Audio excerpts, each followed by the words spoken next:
Assalamualaikum warahmatullahi wabarakatuh. Waalaikumsalam Waalaikumsalam warahmatullahi wabarakatuh. warahmatullahi. Perkenalkan kami dari kelompok 6 yaitu polimer. Kelompok 6 ini beranggotakan saya Ahmad Faris Amirullah, kedua Ahmad Roisul Hidayah, ketiga Dian Pramana, dan keempat Wahyu Rohim. Untuk materi selanjutnya bisa dijelaskan oleh rekan saya yaitu Ahmad Roisul Hidayah. Untuk Mas Roisul, silahkan.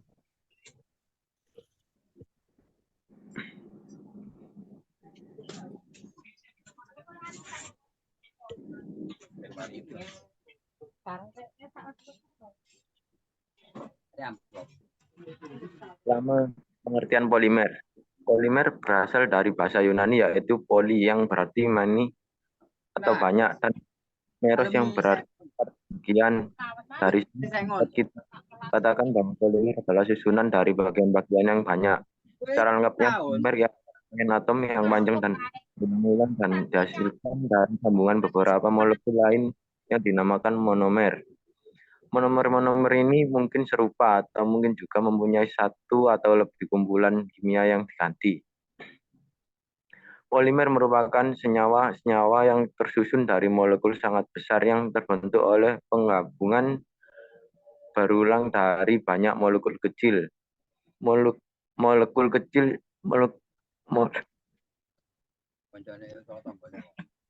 yang kecil disebut monomer, dapat terdiri dari suatu jenis maupun beberapa jenis polimer adalah sebuah molekul panjang yang mengandung rantai-rantai atom yang dipadukan melalui ikatan kovalen yang terbentuk melalui proses polimerisasi di mana molekul monomer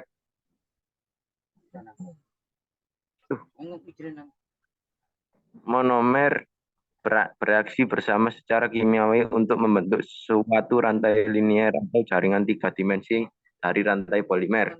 Contoh bahan yang berasal dari polimer yaitu 1. BVC, 2. Polietilin, 3. PTFE, 4. Rubber karet. Next, Mas.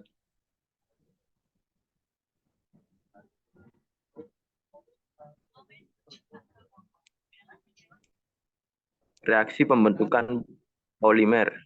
Polimerisasi merupakan suatu reaksi pembentukan polimer dari monomernya. Dua jenis utama dari reaksi polimerisasi adalah polimerisasi aditif dan polimerisasi kondensasi. Jenis reaksi yang monomernya mengalami perubahan reaksi tergantung pada strukturnya. Suatu polimer adisi memiliki atom yang seperti monomer dalam unit ulangnya. Sedangkan polimer kondensasi mengandung atom yang lebih sedikit karena terbentuknya produk sampingan selama berlangsungnya proses polimer. Next.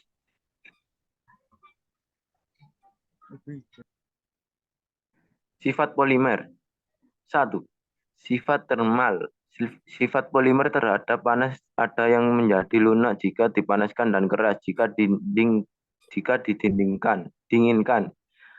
Polimer seperti ini disebut termoplas. Contohnya plastik yang digunakan untuk kantong dan botol plastik. Sedangkan polimer yang menjadi jika dipanaskan disebut termoset. Contohnya melamin. 2. Sifat kelenturan. Polimer akan mempunyai kelenturan yang berbeda dengan polimer sintetis. Umumnya polimer alam agak sukar untuk dicetak sewaktu keinginan, sedangkan polimer sintetis lebih mudah dibuat cetakan untuk menghasilkan bentuk tertentu. Karet akan lebih mudah mengembang dan kehilangan kenyalannya setelah terlalu lama kena bensin atau minyak. Next.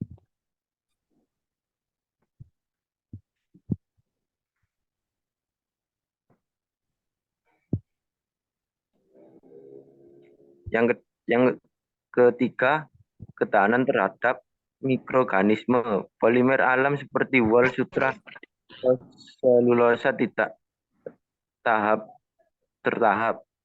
mikroorganisme atau ulat rayap, sedangkan polimer sintetis lebih tahan terhadap mikroorganisme atau ulat. 4. Sifat lainnya. Sifat polimer yang lainnya bergantung pemakaiannya untuk kemasan atau alat-alat industri. Untuk di bidang industri, untuk tujuan pengemasan harus diperhatikan toksisitasnya, daya tahan terhadap air, minyak, atau panas, daya tembus udara, oksigen, transparan. Macam-macam polimer. 1. Karet sintetis.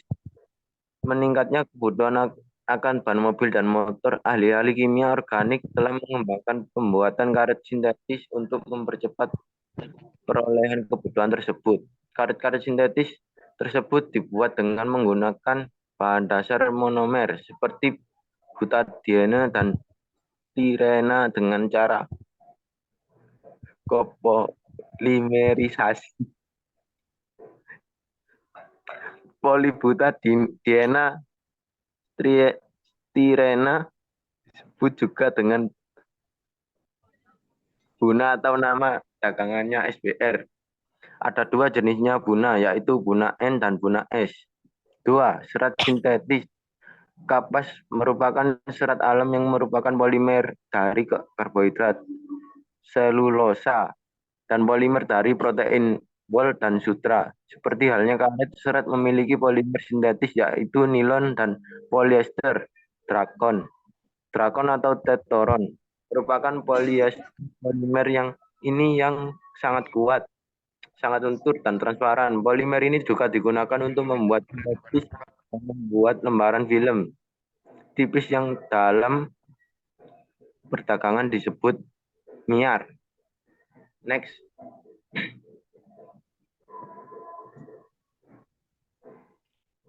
Yang ketiga, orlon. Orlon merupakan polimer adisi dari monomer akrilonitril. Polimer ini merupakan serat sintetis seperti wol, digunakan dalam tekstil sebagai campuran wol, karpet, dan kaos kaki. 4. Plastik merupakan polimer sintetis yang paling populer karena digunakan dalam kehidupan sehari-hari berdasarkan jenis monomernya. Ada beberapa jenis plastik yaitu sebagai berikut. 1. Polietena. Polietena adalah plastik yang banyak diproduksi dicetak lembaran untuk kantong plastik dan pembungkus halaman, ember, dan lain-lain. Yang kedua, polipropena. Kekuatannya lebih besar dari polietena dan lebih tahan panas serta tahan terhadap reaksi asam dan basa. Yang ketiga, PVC. PVC mempunyai sifat keras dan kaku, digunakan untuk membuat pipa plastik, pipa paralon, pipa kabel listrik, kulit sintetis, dan ubin plastik. Yang keempat, teflon.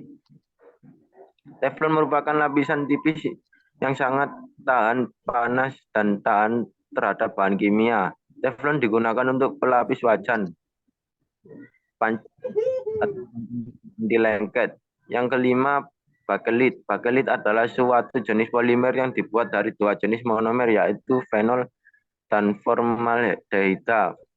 Polimer ini sangat keras, titik leburnya sangat tinggi.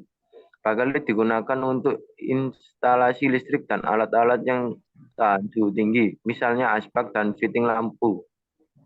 Yang keenam, plexiglass.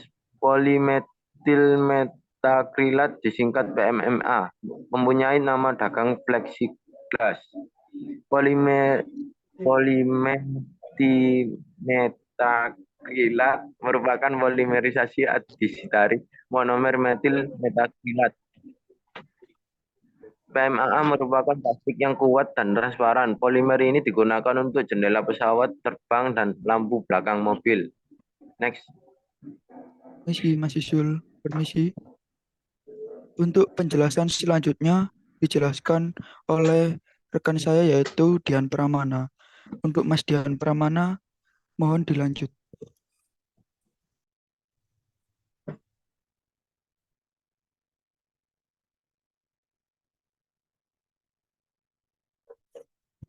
Halo, Mas Bram. Halo, halo. Oke, saya lanjutkan. Untuk Kegunaan polimer. 1. Plastik polietilen tereflavat. Plastik PET merupakan serat sintetik polyester drakon yang transparan dengan daya tahan kuat, tahan terhadap asam, kedap udara, fleksibel, dan tidak rapuh. Penggunaan plastik PET sekitar 72% sebagai kemasan minuman dengan kualitas yang baik. Plastik PET merupakan polyester yang dapat dicampur dengan polimer alam seperti sutra, wool, dan katun untuk menghasilkan bahan pakaian yang bersifat tahan lama dan mudah perawatannya. 2. Plastik polietena atau polietilena atau disingkat dengan PE terhadap dua jenis plastik PE yaitu low density polietilene atau disingkat dengan LDPE dan high density polietilene HDPE. Plastik LDPE banyak digunakan sebagai kantung plastik serta pembungkusan makanan dan barang plastik. HDPE banyak digunakan sebagai bahan dasar membuat makanan. Membuat mainan anak-anak, pipa yang kuat, tangki korek api, gas, badan radio dan televisi, serta piringan hitam. 3. Polivinil klorida atau dua tipe plastik PVC yaitu bentuk kaku dan bentuk fleksibel plastik. Bentuk kaku digunakan untuk membuat konstruksi bangunan, mainan anak-anak, pipa PVC atau paralon, meja, lemari, piringan hitam, dan beberapa komponen mobil. Adapun plastik bentuk fleksibel jenis ini digunakan untuk membuat selang plastik dan isolasi listrik. 4. Plastik nilon. Plastik nilon merupakan polimer poliamida. Proses pembentukannya seperti pembentukan protein. Plastik yang bersifat sangat kuat, tidak cepat rusak, dan halus ini banyak digunakan untuk pakaian, peralatan kemah, dan panjat tebing, peralatan rumah tangga, serta peralatan laboratorium. 5. Karet sintetis. Karet sintetik yang terkenal adalah stiren butadiene rubber atau singkat dengan SBR, suatu polimer yang terbentuk dari reaksi polimerisasi antara stirema dan 1/3 butadiena. Karet sintetik ini banyak digunakan untuk membuat ban kendaraan karena memiliki kekuatan yang baik dan tidak mengembang apabila terkena minyak ataupun bensin. 6. Wool. Wool adalah serat alami dari protein hewani, keratin yang tidak larut. Wool dicampur dengan PET untuk menghasilkan kain bermutu baik dan tidak mengerut pada saat pencucian. 7. Kapas. Kapas merupakan serat alami dari bahan nabati selulosa yang paling banyak digunakan. Hampir 50% pemakaian serat alami berasal dari kapas. Kain katun dibuat dari serat kapas dengan perlakuan kimia sehingga menghasilkan kain yang kuat, enak dipakai, dan mudah perawatannya. Next.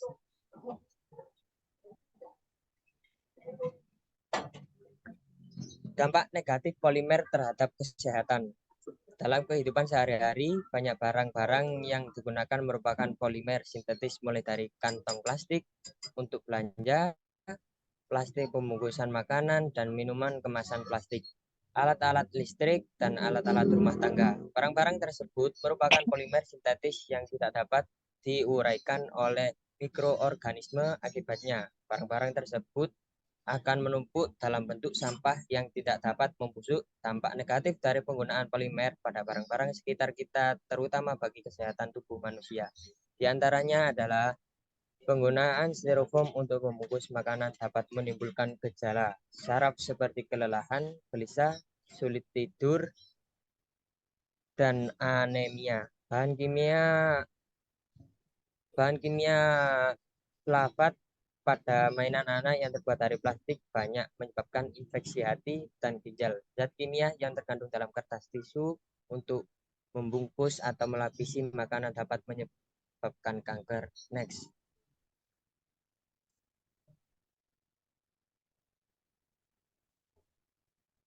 Penanganan limbah plastik.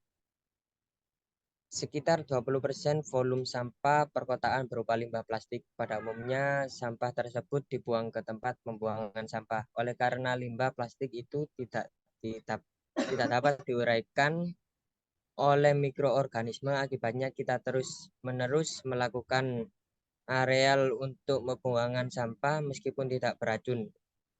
Limbah plastik dapat menyebabkan pencemaran tanah. Selain merusak pemandangan, beberapa cara yang dapat ditempuh dalam mengatasi limbah plastik adalah dengan mendaur ulang,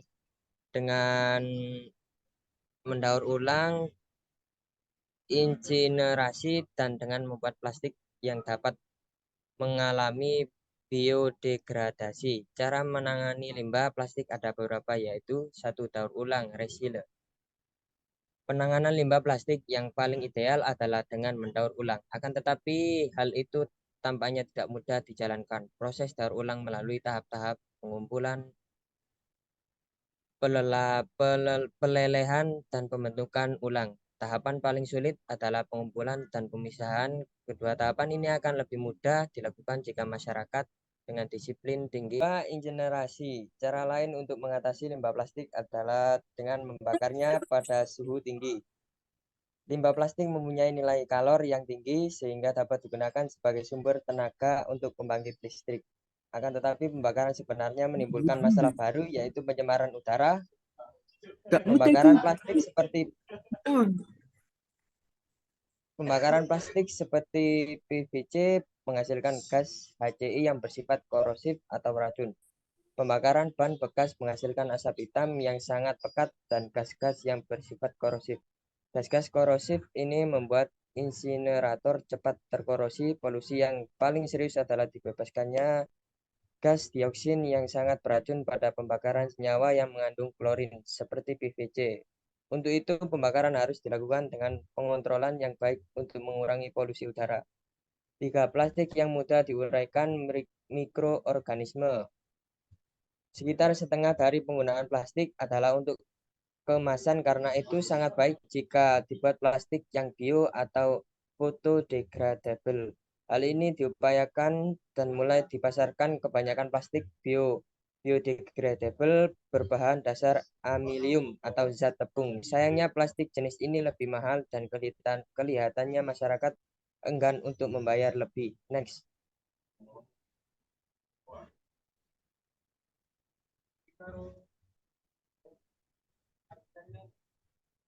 Next, Mas.